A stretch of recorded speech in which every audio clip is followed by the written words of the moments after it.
Mi módulo es de patología del desarrollo, es decir, hoy hablaremos del desarrollo. Os describo un poquito el orden que había pensado. Si estáis aquí es porque os interesa la atención temprana, entonces haremos una breve introducción relativa a la atención temprana. No es propaganda de ISEP, es propaganda de la atención temprana. Yo pienso que es un mundo apasionante, por eso yo lo había titulado Un reto apasionante, porque puedes hacer muchas cosas. Cuanto más precoz sea la intervención, mejores resultados. Luego hablaremos del concepto de desarrollo, cuáles son las causas que pueden afectar a este desarrollo de un niño, y luego hay un caso clínico real que yo viví y que nos puede enseñar muchas cosas, porque como siempre, o muchas veces por lo menos, las apariencias engañan. De que haya estudiado enfermería, ¿hay alguien por casualidad aquí? No. Muy bien, pues vamos a empezar. Podéis interrumpir cuando tengáis una pregunta, no importa, luego retomamos el hilo y seguimos. Esto es lo último que se había publicado en cuanto al trabajo en los centros de atención temprana, precoz. Está en catalán, pero no hay ningún problema, porque lo importante es lo que os voy a traducir ahora. ¿Cuál es la población a la destinataria de nuestros centros?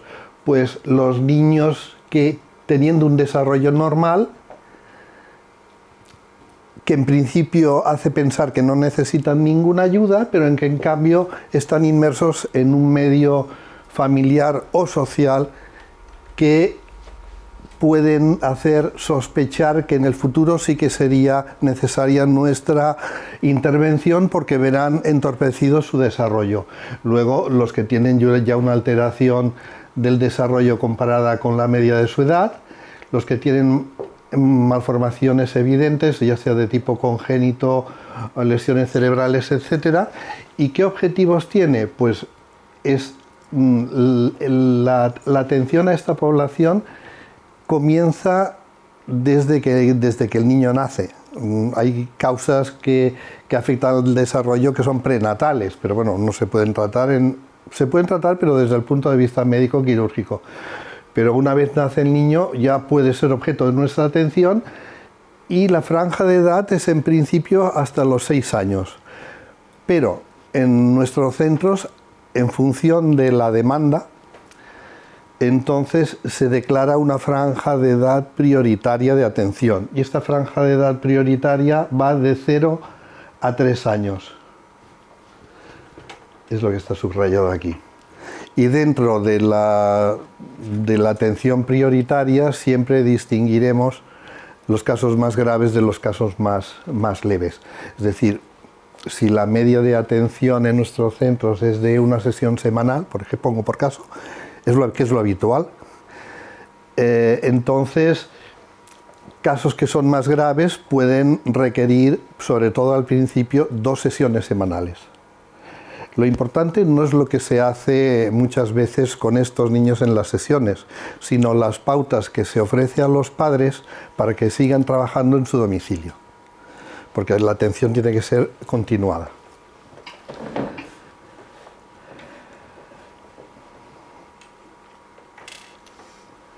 Aparte de esta actuación más terapéutica de corrección de déficit, podemos participar en la coordinación de otras actuaciones a nivel ciudadano, a nivel de barrio, etcétera, etcétera, como pueden ser favorecer condiciones de higiene en la familia del niño, establecer un protocolo de acuerdo con la escuela a la que asiste el niño, etcétera, etcétera.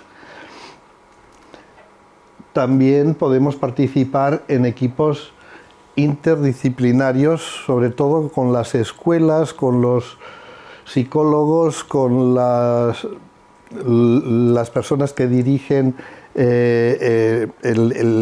la política del barrio, por decirlo así, cuando se quiere atender a una determinada necesidad.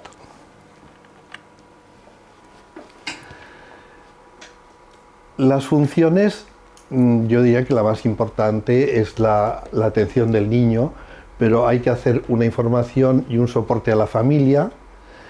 Estaremos en contacto con las escuelas y lo que es muy importante es que en nuestra actuación tenemos que hacer un seguimiento de la evolución del niño que llevamos. En principio, para ver si hay un progreso o no, porque hay veces que pensamos que se puede beneficiar con una determinada terapia y luego vemos que es necesario cambiar porque aparece otro tipo de problema. Podemos colaborar también en programas de prevención y en tareas de investigación. Las áreas de intervención sería, por un lado, el niño y su núcleo familiar concreto, es decir, padres, abuelos, personas que están en contacto con el niño, pero podemos atender también, muchas veces se da el caso de familias que están muy desestructuradas y entonces no podemos contar con la colaboración de los padres y tenemos que recurrir al resto de la familia más a nivel global.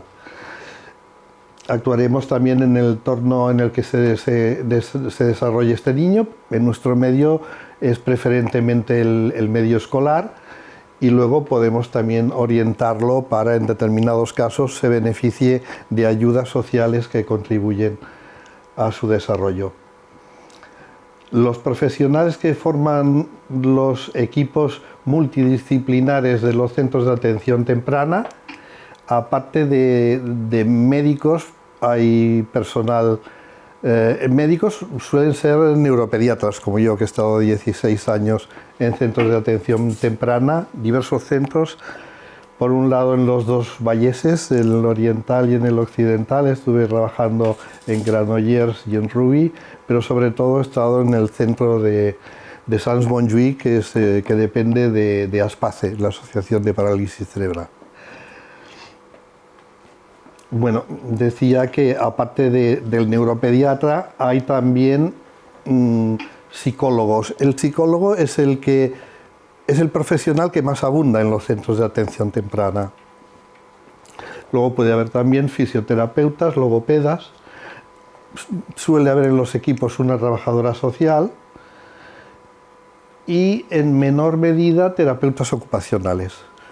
En los grandes sí que hay, lo mismo que en los equipos grandes también suele haber una pedagoga, una maestra especializada en educación especial. ¿En dónde es eso? ¿En el CEDIAP? Esto en el CEDIAP, sí.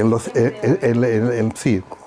O sea, lo normal, los equipos pequeños se componen de un médico que puede ir unas horas, los profesionales que más están serían psicólogos y luego en menor medida fisios, en cuanto a horas de dedicación, hablo.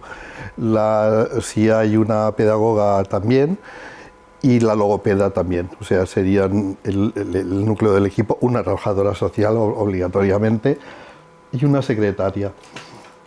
Estos datos están sacados, eso es para animaros, o sea, salida laboral tiene. Cada vez se están creando más equipos y si vais a trabajar, entráis a trabajar en un equipo porque conocéis a alguien, cuando hay una baja, cuando haya un traslado, con lo que sea, entonces es fácil, si trabajas bien es fácil que te ofrezcan una oportunidad laboral. En el libro de la atención temprana de 2011, que lo elaboró el Ministerio de Sanidad, Política Social e Igualdad, por comunidades, aquí están el número de centros. En total eran 534 equipos, con una distribución muy irregular, porque en algunos casos, por ejemplo, la ONCE llevaba un centro de atención temprana, cuando lo lógico sería que fuese un tratamiento mucho más específico dedicado a los problemas de niños que tienen una dificultad visual grande, pero bueno, me refiero que dentro de estos hay contados centros que son muy heterogéneos entre sí.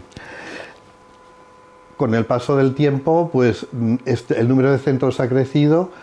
Aquí, por ejemplo, veis en Cataluña, aquí 70 centros y en el último registro había 86 centros. gran parte de ellos tienen una antena, lo que se llama una antena, es decir, una delegación en otro lugar. Sobre todo se refieren a centros que están en el medio, en ciudades pequeñas, o si están en un pueblo, entonces montan una antena en el pueblito de al lado y entonces allá pasan visita 1 o 2 días por semana.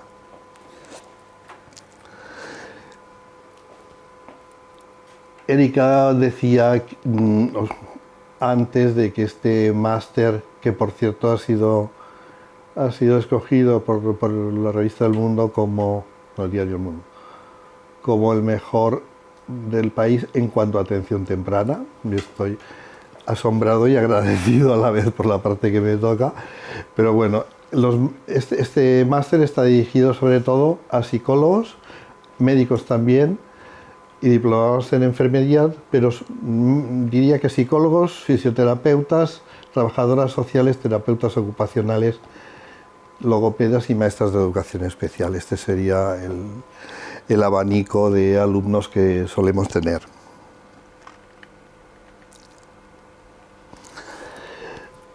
Hemos dicho que lo que pretendemos, resumiéndolo mucho, es corregir los problemas de desarrollo del niño.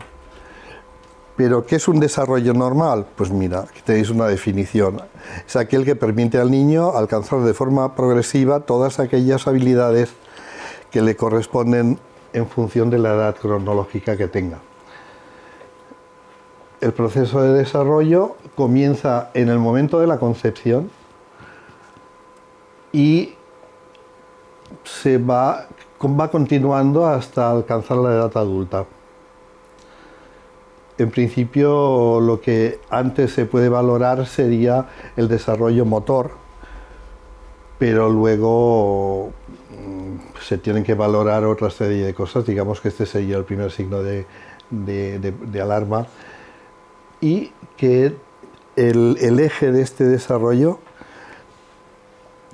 tendrá lugar a través de la relación con el entorno, especialmente con su madre.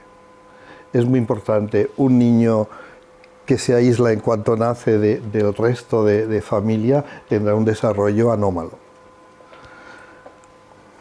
aunque esté muy bien de salud.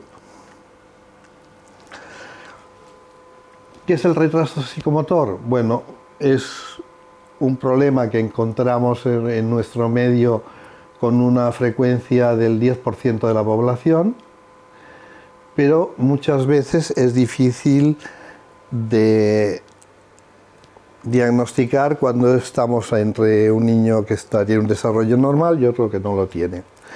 Illingworth es un experto en desarrollo que nos dice, muy sensatamente, lo único que se puede decir es que cuanto más lejos del promedio se encuentre el niño en cualquier aspecto, es menos probable que sea normal. Es decir, si un niño no tiene unos 4 ítems distintos que nos sigue con respecto a otros niños de su edad, es menos probable que tenga un problema de desarrollo que cuando el déficit aparece en 10 ítems, por ejemplo. O sea, cuanto más problemas veamos, más fácil es que este desarrollo no sea normal. ¿A quién le corresponde diagnosticar estos problemas? Bueno, pues yo diría que en primer lugar a la familia. La familia es la que está más en contacto con el niño, sobre todo si tiene hermanos, entonces la comparación ya es automática. Si tiene una familia extensa a su lado, pues el resto de la familia puede alertar cuando ve alguna cosa que le preocupa, que entiende que no es normal, pero como profesionales, los equipos de pediatría pasan unos screenings, unos test de cribado a los niños en unas determinadas franjas de edad, coincidiendo con periodos vacunales muchas veces. El problema es que hay pocos pediatras.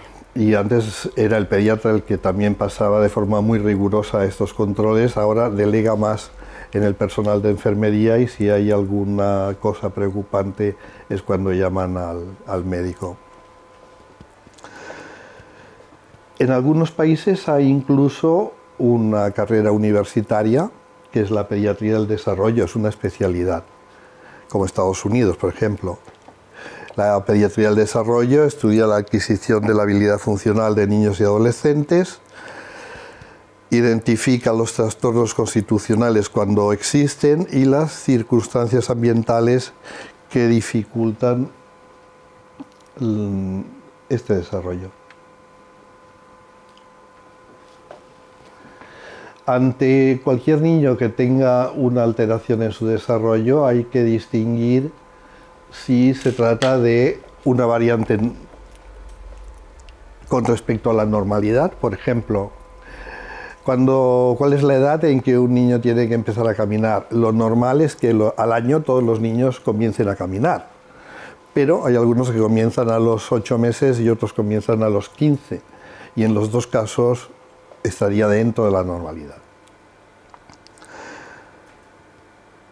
Otras veces es difícil distinguir porque puede haber un retraso real debido a una falta de estímulos en su medio, o puede haber un retraso debido a enfermedades crónicas que no afecten al área neurológica.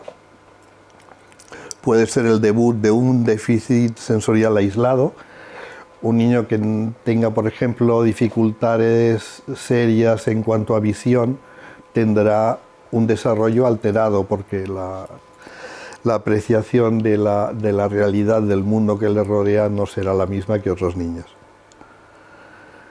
Puede ser otras veces el debut de una futura deficiencia mental o un trastorno motor que puede afectar a la motricidad fina o a la motricidad gruesa, o puede ser una afectación de algo más global que ya participaría el área más psiquiátrica, por decirlo así, como los TGDs. Dentro de la patología del desarrollo, que esta parte es la que doy yo, está como muy resumido, no os asustéis. Esta es la parte yo diría que de todo el máster más pesada, más farragosa, pero bueno, está como muy resumido. Entonces distinguiremos entre los casos que hay una afectación neurológica y los casos que no. Dentro de los casos que sí, se afectarán de una forma única, es lo que llamamos encefalopatías estacionarias, es decir, hay una afectación que puede ser prenatal, perinatal o postnatal, en función de que se produzca antes del nacimiento, durante el nacimiento o después del nacimiento, o hay otros casos que esta afectación en principio puede no aparecer, pero que va apareciendo a lo largo del tiempo. Es lo que llamamos encefalopatías progresivas. Aquí podríamos englobar las enfermedades metabólicas, algunas enfermedades infecciosas, sobre todo por virus lentos. La enfermedad de las vacas locas sería una, por ejemplo, o hay encefalitis que también son de aparición tardía, cuando el niño ya tiene algunos años de edad incluso. Y en tercer lugar estarían las enfermedades neuromusculares. Luego hay otros casos que no hay, la patología no es de tipo neurológico, es decir, no afecta al sistema nervioso central.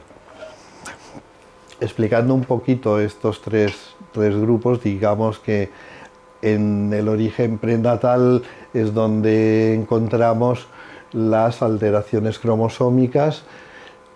Estas tres trisomías, el síndrome de Down, que es la 21, el síndrome de Edwards, la 18, el de Patau, que es la 13, son las más frecuentes. También yo diría que incluso por este orden. Y luego estaría otras alteraciones como la afectación del cromosoma X sexual, que es el síndrome del cromosoma X frágil. Las infecciones intrauterinas también estarían en este grupo prenatal. Torches es una regla memotécnica, es decir, si no nos acordamos de las enfermedades que son más frecuentes en esta etapa y que causan una alteración del desarrollo, basta con que te aprendas esta palabreja. Aquí está descrito toxoplasmosis, rubeola, citomegalovirus, herpes y sífilis. Hay drogas y agentes químicos que también pueden afectar al desarrollo, como el alcohol, fármacos que alteran, que se absorben por vía hematógena, pasan a la placenta y provocan alteraciones en el feto. Alteraciones de la misma placenta puede provocar una alteración neurológica, o hay otros factores que afectan, más localizados, que afectan al útero, como por ejemplo las heridas que se forman en algunos embarazos, que también pueden dar lugar a malformaciones y problemas de retrasos. En cuanto a lesiones que se pueden producir en la etapa perinatal, estaría la gran prematuridad y sus complicaciones, los cuadros de asfixia e isquemia, los traumatismos del parto y los accidentes cerebrovasculares, que también aparecen en niños, sobre todo hemorragias. En los prematuros es muy frecuente que haya una hemorragia mayor o menor a nivel cerebral.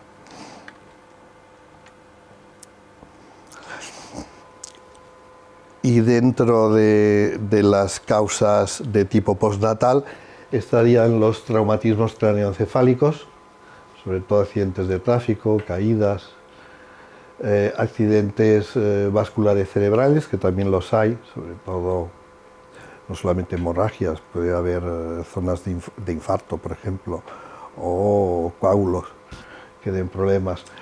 Los neurotóxicos, el plomo y el mercurio. Antes los niños jugaban con soldaditos de plomo y los niños lo cogían y se lo metían en la boca y lo chupaban. Pues esto podía provocar una intoxicación a la larga, cuando lo hacían muy a menudo. Las infecciones que afectan sobre todo a lo que es el sistema nervioso central, ya sea el cerebro, las meninges, que son las membranas que lo recubren, o hay algunos casos de infecciones generalizadas. Hay una infección X que luego pasa a la sangre y por vía hematógena esta infección pasa al sistema nervioso central. Eso es lo que se llama sepsis, es una infección diseminada. Los episodios de anoxia o de asfixia, casos de ahogamiento que luego acaban, si no se rescata al niño antes de lo que toca, 3-4 minutos, puede provocar una lesión irreversible. Las epilepsias graves que constituyen crisis que se repiten muy a menudo y que tienen una larga duración, o cuadros como más generalizados que se pueden poner aquí, pero se pueden poner también. Hay algunos, ahora que el autismo han encontrado unos genes como causales de algunos cuadros de autismo, pues este podría estar aquí o podría estar entre las causas prenatales, aunque se manifiesta más tarde. Y dentro de la patología no neurológica, pues estaríamos lo que hemos visto antes, las metabólicas, enfermedades metabólicas. Hay enfermedades metabólicas miles.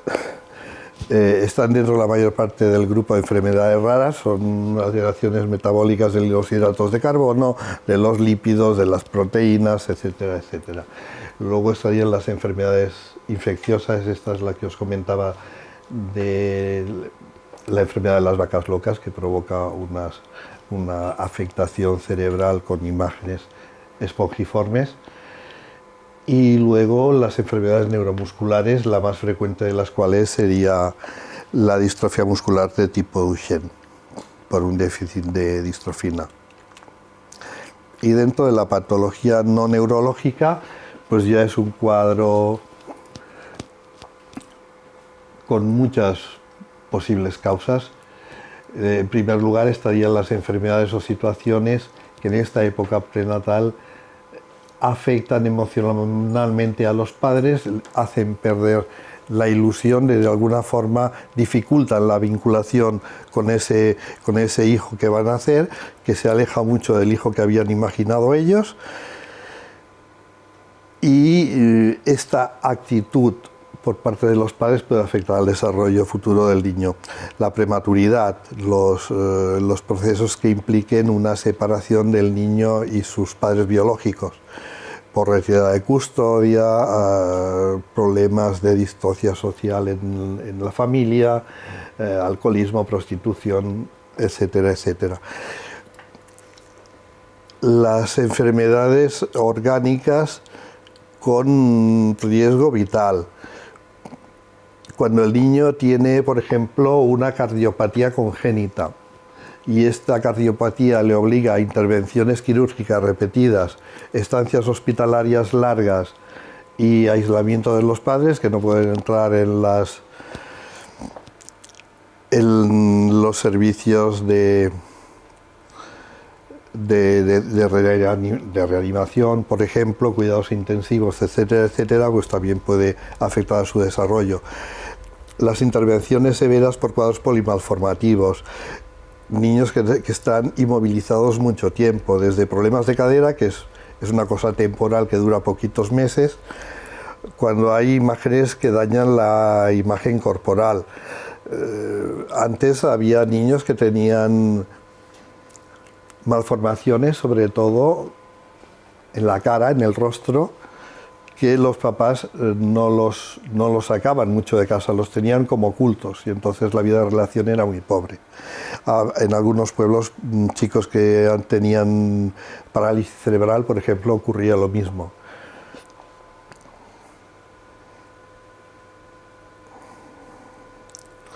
Y luego estarían los problemas psicosociales, ya para acabar, con familias gravemente desestructuradas o en situaciones de deprivación extrema. Me refiero a que no tienen ni un lugar donde vivir, que viven en la calle, en un coche, en una furgoneta. ¿Preguntas con respecto a esto?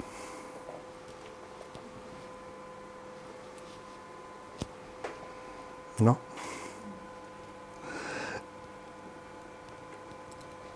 ¿Cómo veis lo de la atención temprana? ¿Os anima a alguna de vosotras para...? Yo tengo una pregunta. Sí. Es que esto el tema del autismo estaba puesto en postnatal. Entonces, al ponerlo en postnatal, es algo que se da después de... Hay veces que sí, que hay cuadros que estarían dentro de la tipología autista que aparecen más tarde, pero ya te digo que de la clasificación, todas las clasificaciones son artificiales. Me refiero que puede haber algún punto que puede ser discutible en función de donde lo pongas.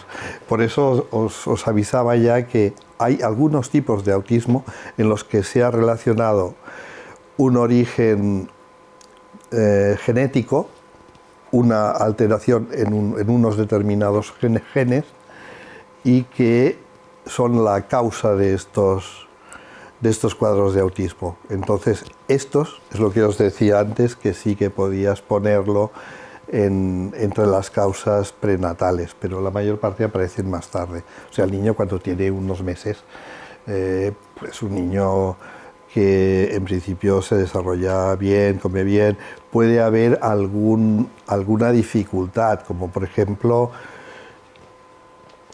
niños muy irritables o que cueste mucho de calmar, que rechacen los brazos, que tengan terrores nocturnos. Bueno, pues todos estos signos, de alguna forma, se han relacionado con posibles problemas posteriores, algunos de tipología autista. Bueno, vamos al caso clínico.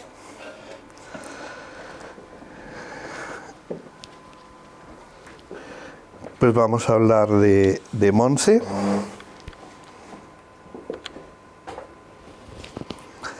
Aquí tenéis el genograma. Es una pareja con un papá de 43 años. La segunda unión de este papá. La mamá tiene 37 años. El papá de la unión previa tiene un niño de 16 años sano. Y como resultado de esta unión, existe un hermanito que tiene 20 meses, que también está sano, y luego está Montse, que es la pequeña que viene al CEDIAP y que tiene 7 meses y medio. Nos la deriva su pediatra para valoración y tratamiento. Los antecedentes familiares no existen, o sea, ponemos sin interés porque no hay nada destacable. Vamos a quitar el sonido. La gestación es una gestación de 37 semanas y 2 días. Vamos a apagarlo mejor.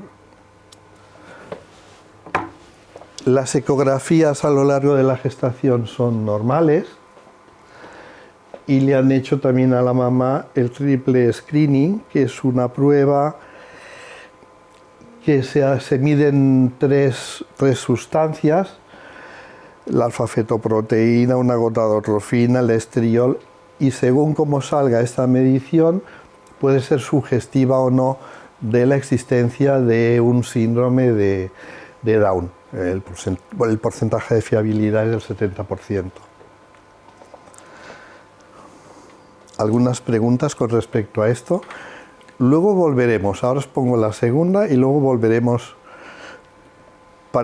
porque hay datos interesantes aquí que hay que comentar.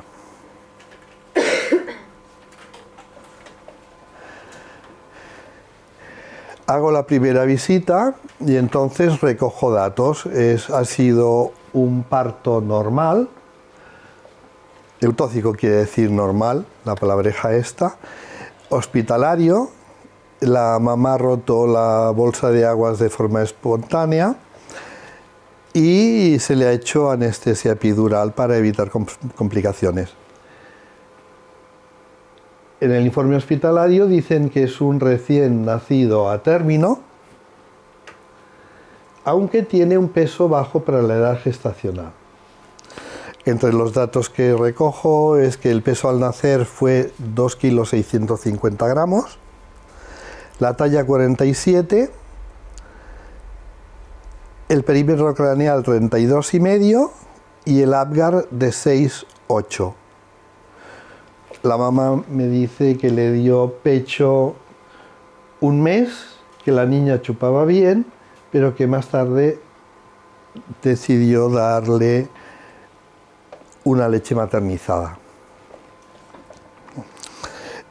Entre los datos que veis aquí y los datos que he pasado antes, cosas que os llamen la atención. Yo tengo una pregunta. Sí. ¿Sabe por qué decidió dejar de darle lactancia materna? Muy bien, esta es una de las cosas. Sí que lo sé, pero no te lo puedo decir ahora, te lo diré luego. Es que aparte como tenía bajo peso... Sí. ¿Tenía solo bajo peso? Talla baja también. Y perímetro craneal también. O sea, es una niña que cuando nace es más pequeña de lo habitual. El peso al nacimiento pues suele ser en las niñas alrededor de los 3 kilos, en los niños entre 3 kilos, 3,5 kilos más o menos. La talla media suele ser 50 y el perímetro craneal suele ser 35. El test de Apgar se mide al minuto y a los 5 minutos, bueno, pues dices, seguramente ha habido algún problema de tipo respiratorio, aspirar mucosidades. Luego se ha recuperado, a 8 está bastante bien. No es óptimo, pero bueno.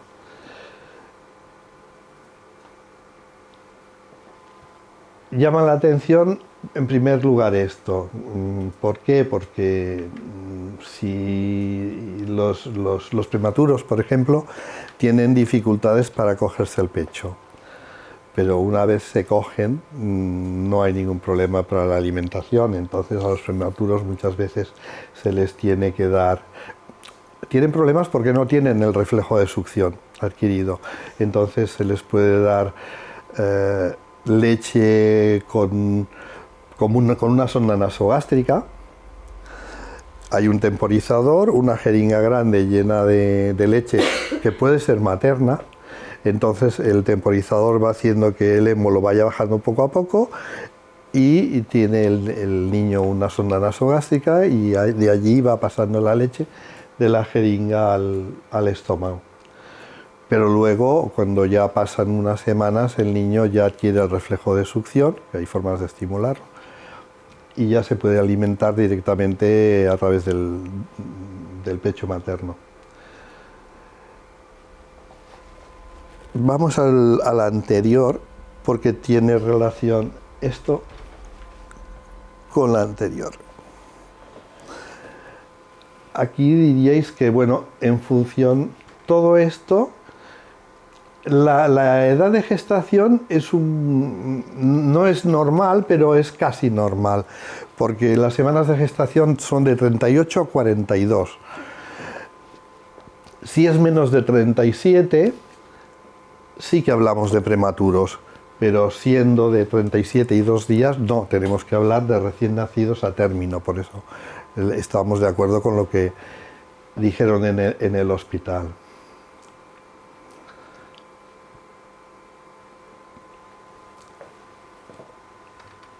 ¿El motivo de derivación lo vemos en algún momento?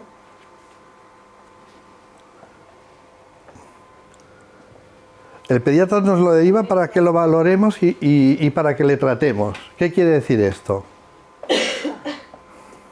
Que sabe que tiene algo. Exactamente, y que sabe lo que tiene y no nos lo dice. ¿Por qué no nos lo dice?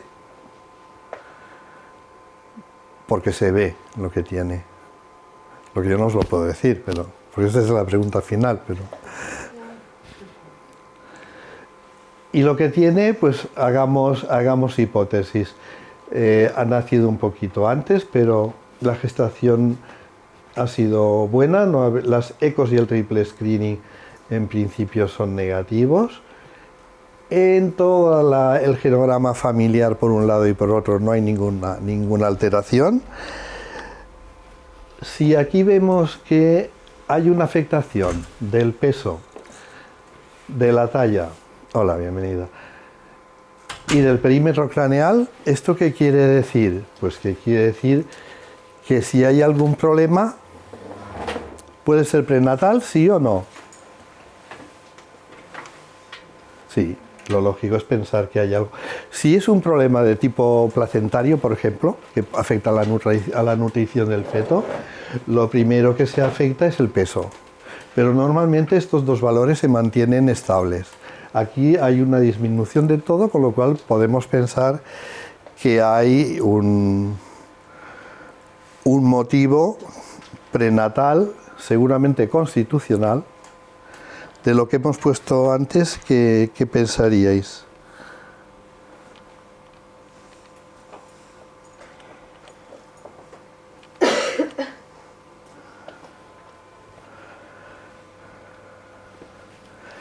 Dentro de todo lo que hay aquí, hay 4 cosas.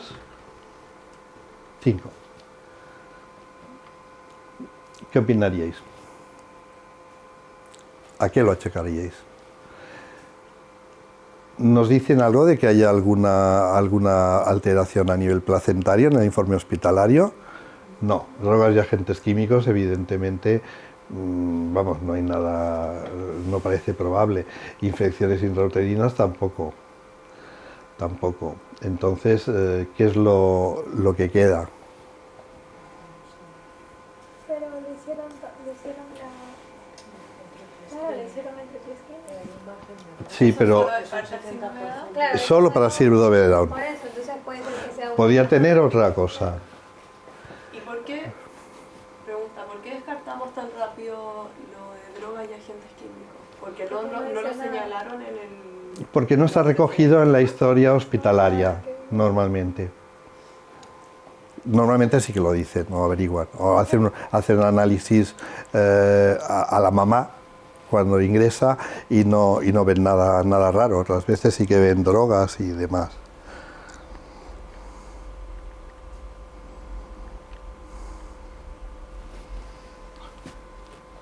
Bueno, yo diría que en principio yo me quedaría con una posible alteración cromosómica que todavía no sabemos qué es. Vamos a ir hacia adelante otra vez.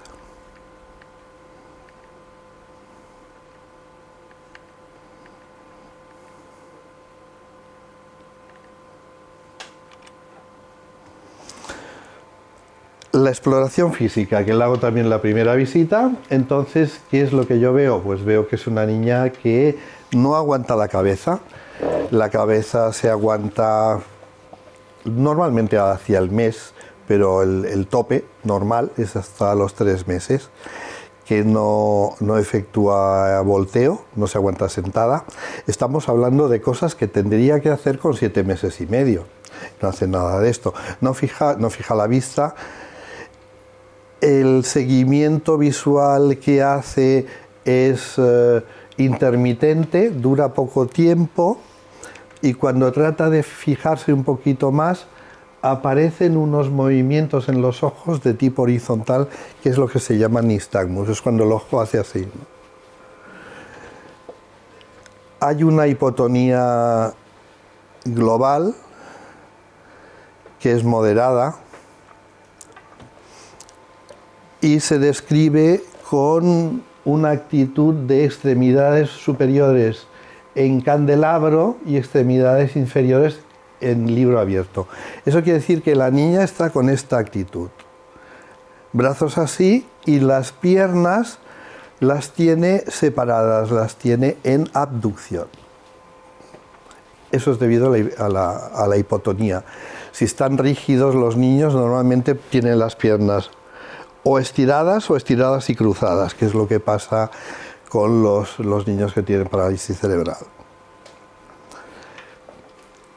No le llaman la atención los objetos que se ponen a su alcance, pero sí que es capaz de juntar las manos y llevárselas a la boca.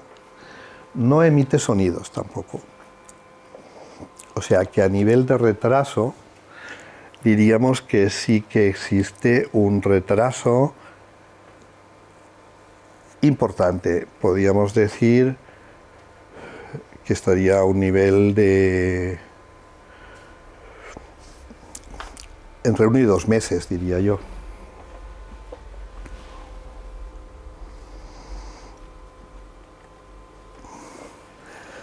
Con esto que tenemos, la pregunta que os hago, lo primero que tenemos que averiguar es esto, lo que está en segundo lugar. O sea, ¿qué vamos a hacer? ¿A qué terapeuta le vamos a mandar que intervenga para corregir estos problemas que tiene esta niña? Y luego hablaremos del diagnóstico, que yo ya lo sé, pero vosotras no, y tenéis que luego elaborar una hipótesis acerca de cuál es. ¿A quién ponemos en marcha dentro del equipo? ¿Vamos a poner en marcha a la logopeda? ¿Sí o no? El tema del trastorno del lenguaje. Sí, pero tiene 7 meses y no habla. Hemos dicho que no hace nada.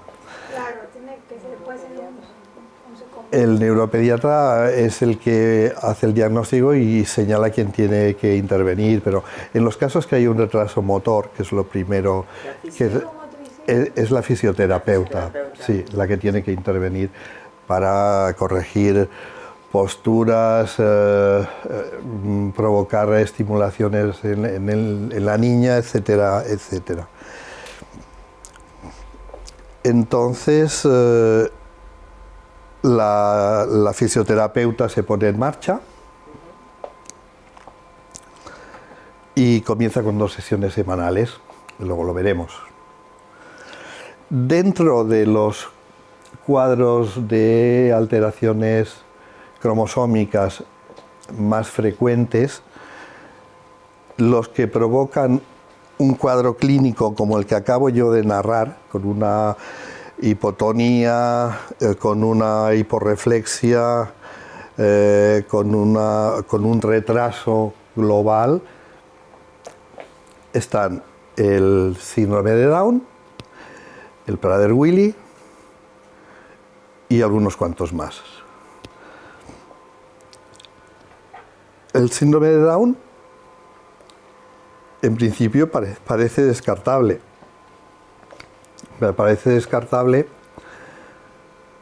Porque no tiene rasgos fisiológicos. Eso es lo que tenéis que preguntar, si tiene rasgos físicos o no. ¿Tiene rasgos de síndrome de Down? Tiene rasgos de síndrome de Down. O sea, que no es descartable, ¿o sí? Si tiene O sea, rasgos, la niña es una niña síndrome de Down, Por eso el pediatra sabe lo que tiene y nos la envía.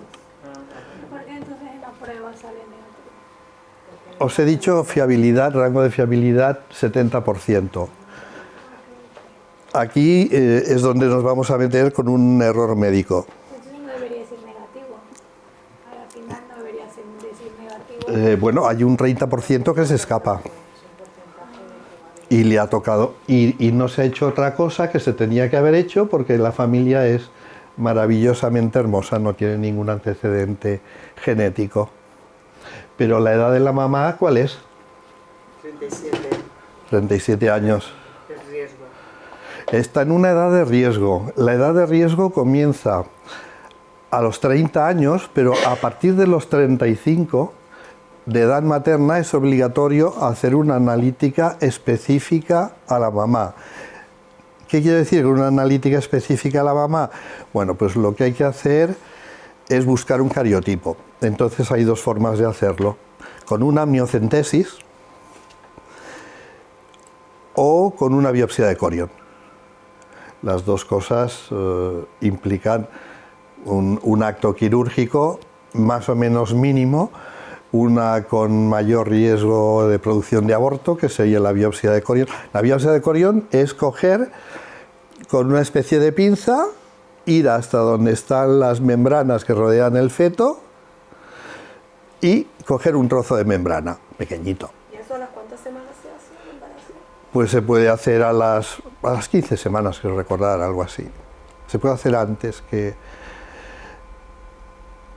la amniocentesis, pero hay más riesgo de aborto. La amniocentesis consiste en introducir una cánula, una aguja, dentro del saco amniótico y aspirar parte de este contenido líquido. Entonces, ¿qué tendremos? Pues tendremos líquido amniótico y tendremos unas células del feto que están nadando en este líquido amniótico, que se han desprendido de la piel. Entonces lo que se hace es centrifugar este líquido amniótico, separar las células, que son poquitas, y hacer un cultivo con ellas. Esperar a que crezca y entonces, por eso cuando tú te haces la amniocentesis no te dicen el resultado, te dicen venga dentro de 2 semanas o de 3 y le diremos cómo ha salido, porque tienen que poner, hay veces que no hay suficientes células y tienen que repetirlo o te tienen que hacer ya la biopsia de corión. Y aquí, pues por motivos, en este caso era por motivos de amistad, el médico era conocido de la familia, había llevado la gestación anterior y no pidió una prueba de este tipo. ¿Siempre se pide?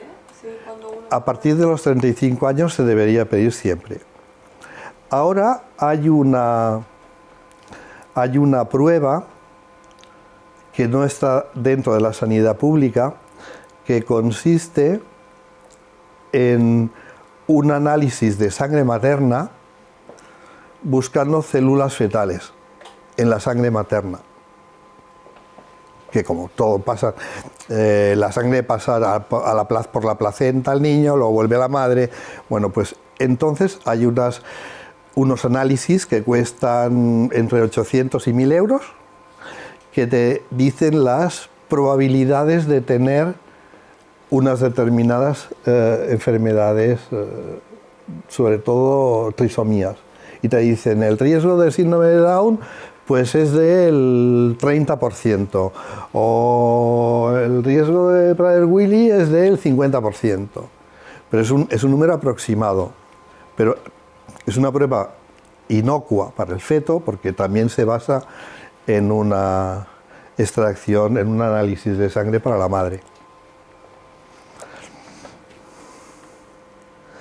Entonces el pediatra ya sabe lo que tiene y nos la deriva para que veamos los progresos que va haciendo, que hasta aquí son muy escasos, y para que sigamos. Cuando nació la niña, una cosa es el síndrome de Down de un adulto, que se ve mucho. Hay casos que en los niños no se ve tan claramente, los rasgos son mucho más difusos. a esta pareja les dijeron, no les dijeron nada cuando nació la niña, no lo reconocieron. Y cuando se iban del hospital de alta, entonces al médico que estaba en ese momento de guardia dijo, mire, hay algunas cosas que nos gustaría hacer y que no hemos podido hacer aquí. Tráiganla la semana que viene o dentro de 3 días y le haremos un análisis de sangre para descartar que no tenga una anomalía, una alteración genética. Sospechábamos que podía tener tal cosa, me parece que no se lo dijeron siquiera. Pero la mamá fue a otro médico, el médico le dijo que tenía rasgos de síndrome de Down, no tenía cardiopatía la niña, sino es más fácil reconocerlo, y entonces fue a la Fundación Catalana Síndrome de Down. Y allí han estado tratando a esta niña desde el nacimiento hasta los 7 meses y medio. Entonces, eran de fuera de Barcelona esta familia, entonces tenía que venir aquí para el tratamiento y hablando con el pediatra de cabecera nos lo remite al CEDIAP de su área, donde viven ellos. Y ese es el motivo por que nos llega tan tarde. Si no, lo normal hubiese sido que nos hubiese llegado después de nacer.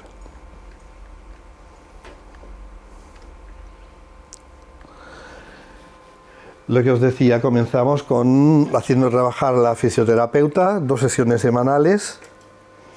Se dan pautas para que prosiga la estimulación de esta pequeña en su casa y se inicia un programa de acogida familiar por parte de una psicóloga porque encuentro a la mamá muy baja a nivel emocional, la encuentro deprimida. Y este es el motivo por el que tuvo que darle lactancia artificial. O sea, una vez tuvo el diagnóstico, comenzó con un episodio depresivo y se le retiró la leche, entonces se vio obligada a dar una leche maternizada.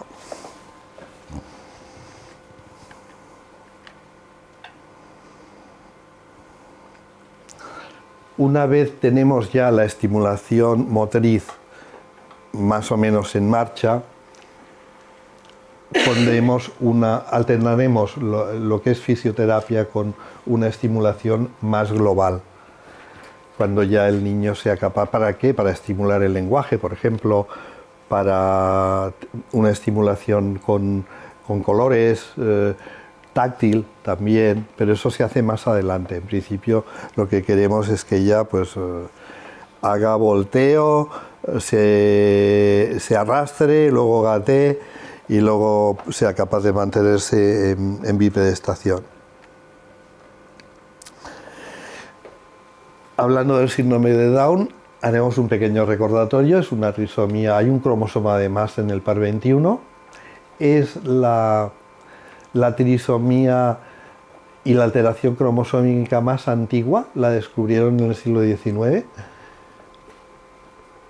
Un médico se llamaba Down.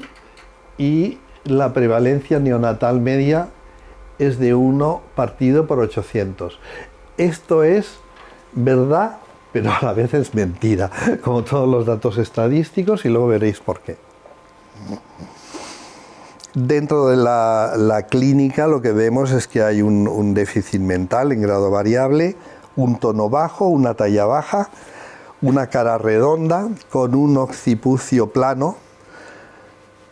Las aberturas de los ojos son un poquito oblicuas, como achinadas. Hay un pliegue en los ojos, en la parte interna, ahora os lo enseñaré, nariz pequeña, de raíz nasal hundida, la lengua grande, unas manchas en el iris, blanquecinas. Hay un tamaño del cráneo también pequeño y el cuello es corto y bastante robusto. El tórax puede variar, en algunos casos está excavado, está hacia adentro, en otros casos está en quilla o tipo pichón, se llama así, como las palomas, y está sobresale hacia adelante lo que es la parrilla costal. las mamilas están poco desarrolladas y en algunos casos hay cardiopatías. Bueno, pues aquí lo veis más o menos lo que os decía. El epicanthus sería este pliegue de los ojos. Este pliegue es lo que se llama epicanthus. Veis la forma de los ojos, que son no son horizontales. El cuello es ancho, robusto.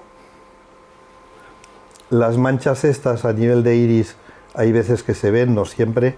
Son unas manchas blanquecinas que se llaman manchas de Brushfield.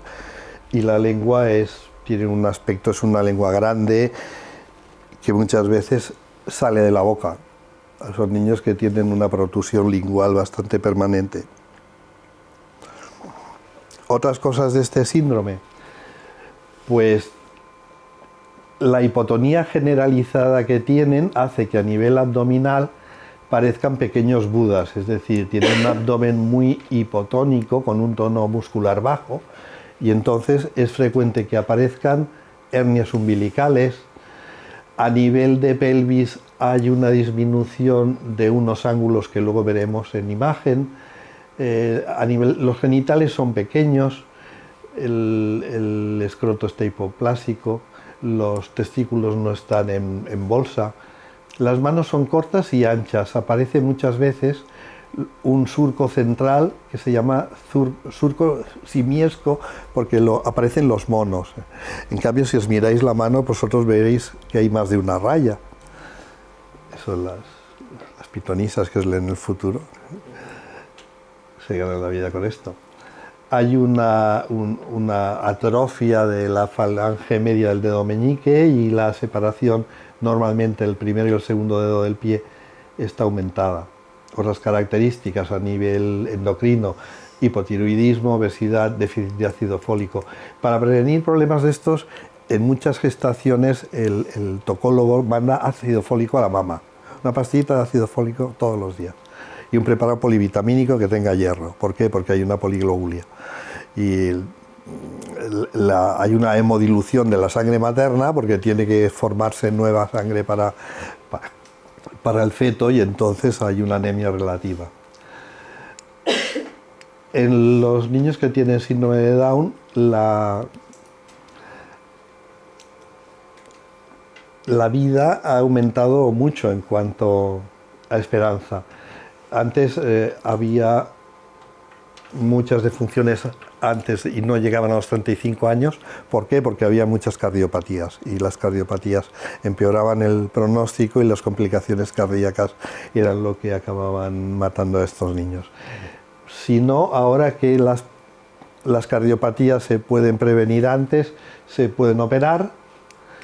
En los casos que hay una detección a lo largo de la gestación y le dicen a una familia, el bebé que espera, pensamos que tiene síndrome de Down, entonces hay muchas familias que en función de si hay cardiopatía o no, deciden por un aborto terapéutico o por continuar el embarazo. Una pregunta, ¿hay Sí. alguna manera eficiente de poder prevenir el síndrome de Down o no existe? No. No, porque hay veces, a ver, si hay antecedentes familiares, entonces es más fácil. Pero la prevención estaría en hacer un cariotipo. Es decir, si tú tienes miedo a que haya una alteración genética, hazte una miocentesis y que te hagan el cariotipo con el material que han obtenido en la miocentesis. En este caso no se hizo, es una lástima. Aquí viene el raíz del problema, porque si no, esta niña no tenía que haber acudido al CEDIAP. Porque por lo menos los papás tenían que haber tenido la posibilidad de escoger entre realizar un aborto terapéutico o no. A partir de los 35 años, y sobre todo a partir de los 40, hay un deterioro psíquico.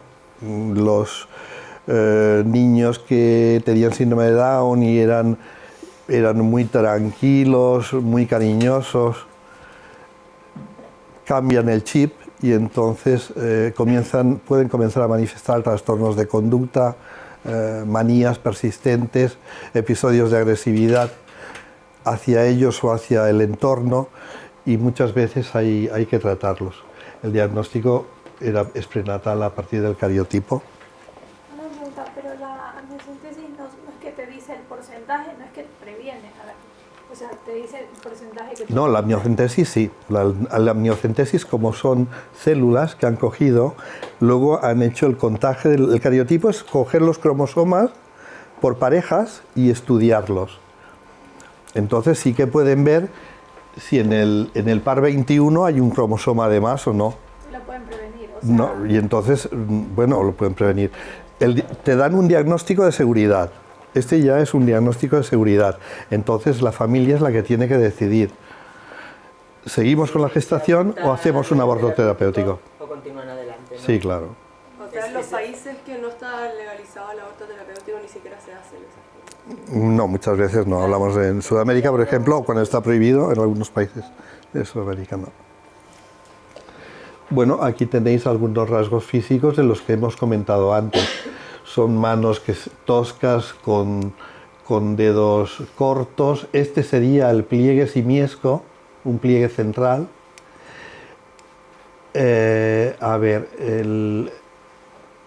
La clinodactilia es un dedo torcido. ¿Veis este dedo? Que es el dedo meñique, que está también un poquito torcido. Y está torcido porque la segunda falange, la falange media, está atrófica, es mucho más pequeña que en el resto de dedos. Aumenta el espacio entre el primer y segundo dedos del pie. Hay algunas alteraciones a nivel, puede ser de tiroides, hay un hipotiroidismo, hay alteraciones cardíacas, puede haber un reflujo. Aquí te da un rasgo más que no hemos comentado antes, que en algunos casos la piel se ve como con unas manchas, no es una piel rosada, homogénea, sino recuerda un poco al mármol. Por eso se llama cutis marmorata, que recuerda al mármol. Puede haber algún problema a nivel de vértebra, sobre todo en la primera vértebra, que sería el atlas. Eso contribuiría también a que el cuello sea un poco más corto si hay problemas a este nivel. Y esto es lo que os comentaba antes, que este sería un ángulo normal. Estos dos puntos del ilion y la espina esta, trazamos dos líneas. Esta angulación sería normal. Esta es una angulación típica del síndrome de Down. Hay una cresta ilíaca muy grande y en cambio los ángulos acetabulares son pequeños. Esta deformación de la pelvis es lo que motiva que muchos niños con síndrome de Down tengan una marcha peculiar, que separen las piernas y si corren, pues corren un poquito así.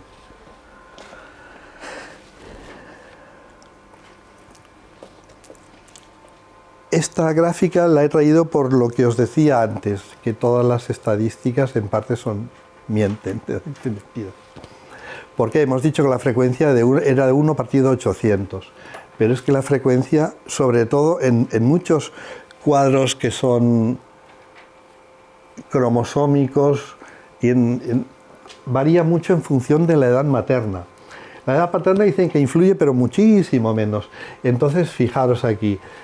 La frecuencia de aparición a los 20 años, las posibilidades de tener un niño con síndrome de Down es de 1 partido por 1667.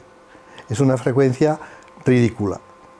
En cambio, a los 45 años es 1 partido por 30. ¿Eso qué quiere decir? Que cada cosa a su tiempo. Si quieres tener un niño, no lo tengas a los 20 años, pero no lo tengas a los 47. Y hoy en día, con la emancipación de la mujer, su incorporación a la vida laboral, ha ganado muchas cosas, pero hay muchas mujeres que prefieren pues, estudiar una carrera, alcanzar un desarrollo profesional, alcanzar un nivel jerárquico dentro de la empresa y entonces se deciden a tener niños. Bueno, pues eso... ¿Tiene un coste? Sí, yo pienso que es un error. Por lo menos puedes hacer de más y de menos. A nivel biológico y a nivel físico incluso y a nivel de cara al niño. O sea, la maternidad está preparada para que el cuerpo tenga unas determinadas características. El cuerpo de una mujer a los 20, a los 30 años, a los 35 años no está predispuesto ya, y a nivel hormonal y todo funciona mucho más, de forma más natural. En cambio, una mamá, por eso es por lo que no han bajado. Mira, la parálisis cerebral, por ejemplo, hemos visto que uno de los factores que han influido en que no baje la frecuencia de parálisis cerebral es que, aunque la medicina y los métodos diagnósticos prenatales han mejorado mucho, el hecho de que también parte de la intervención de los médicos en los casos de reanimación han rescatado niños que estaban ya en las últimas, y entonces han podido evitar la muerte, pero no han podido evitar una lesión cerebral. Este niño queda con una parálisis cerebral, y luego hemos visto que también en función de la edad materna, sobre todo cuando es una edad materna muy avanzada, hay más alteraciones del desarrollo, hay mayor frecuencia de enfermedades de tipo cromosómico y genético, etcétera, etcétera. Bueno, vamos a ser ya optimistas, porque eso es lo que tiene de bonito la atención temprana. En la siguiente, bueno, fue visitándose, yo veía a esta niña cada 2 meses o 3 meses. En la visita de los 12 meses, que es la que he recogido aquí, veo una niña que ha mejorado mucho la relación con el entorno, está pendiente de todo, de los ruidos, de las personas que están en la habitación, de los colores. Sigue con la mirada, los movimientos de los ojos, que antes eran fijos, ahora son ocasionales, han desaparecido casi totalmente. Persiste la hipotonía, pero en un grado mucho menor. Los reflejos también están un poquito bajos, pero no como estaban. Estaría a un nivel de 4 meses, aguanta la cabeza, inicia volteo. Cuando todavía no tiene intención de llevar la mano hasta el objeto, pero sí que si se lo pones en la mano lo retiene. Y sobre todo veo una niña mucho más expresiva, que ríe, que grita, que hace demandas a la madre, que vocaliza, que repite fonemas, que come bien y variado, con una textura fina. No tolera todavía con 12 meses la textura gruesa. Todos se lo han de pasar por el pasapurés. Duerme bien, con un periodo de descanso de 10-11 horas, 2 periodos de siesta a lo largo del día de 1 hora, que es lo normal a esta edad. Y sobre todo veo a la mamá mucho más serena y alegre. Había seguido el proceso en las reuniones que teníamos habitualmente con la psicóloga, y la psicóloga me había dicho que la mamá tenía un cargo directivo en una empresa. Entonces había reducido las horas laborales a la mitad para poder estar con su hija. La familia, tanto materna como paterna, se había volcado en la estimulación de esta niña, y el progreso, bueno, de 7 a 12 meses se ve, pero fue acelerado sobre todo entre 12 y 24 meses. La niña cada vez estaba más próxima en su desarrollo a lo que tenía que hacer un niño de esta edad. ¿Preguntas?